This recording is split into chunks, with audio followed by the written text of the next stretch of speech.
তুই দৌড়াই করতে এলি? তোরে 2 দিন ধরে ফোন দিতেছি, ফোন ধরস না করে, বাসার জায়গা বিচারে এলাম। আমার ভাবি কেমনে? আমি তো নাম্বার চেঞ্জ করে লাইছি। আমার না পাইছিস যে তুই সাউন্ডে ফোন দিতি। আরে হ্যাঁ ও ফোন দিছিলাম, হ্যাঁ ফোন এর বউ ধরছে।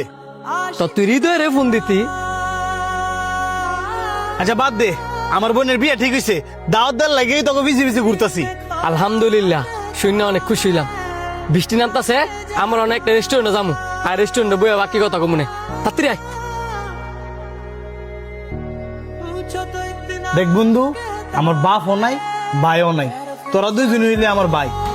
আর আমার বোনের বিয়ার যাবতীয় যত কাজ আছে সব কিন্তু তোকে আমার লগে থেকে করতেই।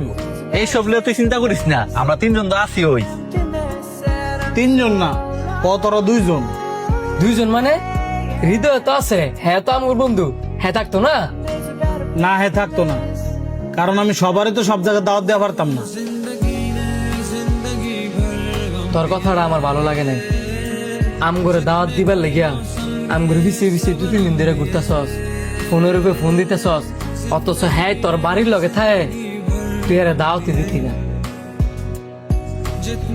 আরে বেটা বুঝোস না, আমগর দুইটা তো কিছু টেয়া আছে, হ্যাঁ তো টেয়া নাই, এই কারণে আমগরে দাওয়াত দিতেছে।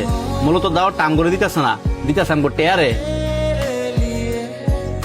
আম করে দাওয়াত দেওয়ার আগে তোর উচিত ছিল হ্যাঁ দাওয়াত দেওয়া, কারণ তোর কোনো বিপদ হইলে আম গর আগে হ্যাঁ তোর ঘরে গিয়ে ফুসাইব, কারণ হ্যার ঘরটা তোর ঘরের লগে। দেখ, দাওয়াত আসে আল্লাহর তরফ থেকে। তোর যদি কাউকে দাওয়াত দিয়ে খাওয়াইতে মনে চায়, তাহলে কোনো কিছু পাওয়ার আসে দাওয়াত খাওয়াইস না।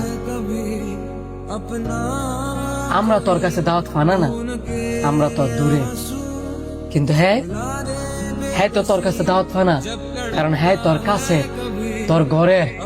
তুই যদি তোর ঘরের মানুষ ফালায়া দূরের মানুষকে দাওয়াত দে, আমার মনে হয় না আল্লাহ পাক খুশি হইব, কারণ মানুষ দাওয়াত দেয় ওই আল্লাহ পাককে খুশি করবার লাগে। শান্ত হয়ে কিন্তু কথাগুলো মন্দ কয় নাই। দূরের মানুষের দাওয়াত দেওয়ার আগে কাছের মানুষের দাওয়াত দেওয়ার লাগে। তুই যদি হেরা দাওয়াত না দেস, আমরা তোর দাওয়াত যাইতাম না। বন্ধু তোরা ঠিকই কইছ, আমার অনেক বড় ভুল হয়ে গেছে। আসলে সবার আগে দাওয়াত দেওয়া উচিত ছিল হৃদয়ের। হৃদয় বন্ধু, তোরা আমি আর নতুন করে কিছু কইতাম না। আমার বোনের বিয়ার মধ্যে সবার আগে গেলাম তুই থাকবি। বন্ধু তুই কইলেও থাকলাম হইলে, না কইলেও থাকলাম হইলে, তোর বোন কোনটা আমার বোন কোনটা?